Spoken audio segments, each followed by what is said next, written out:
नाम हम कल्पना ठाकुर, झारखंड से। एक झूमर सुनिए।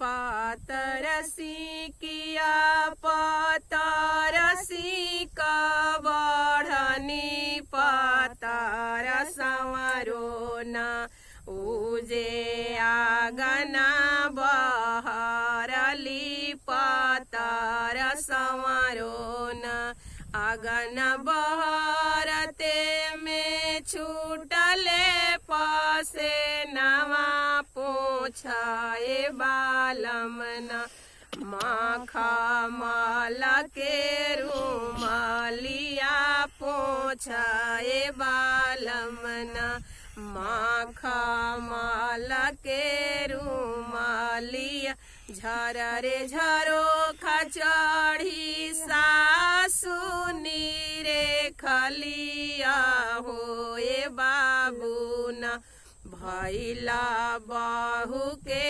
नौकरवाया होए बाबूना झररे झरो खचड़ी गोतिन नीरे खलिया होए देवरना भैला गोतिन के नौकरवाया होए देवरना झररे झरो खचड़ी ननद नीरे खलिया होए भैया न भैला भाभी के नौकरवाया होए भैया न।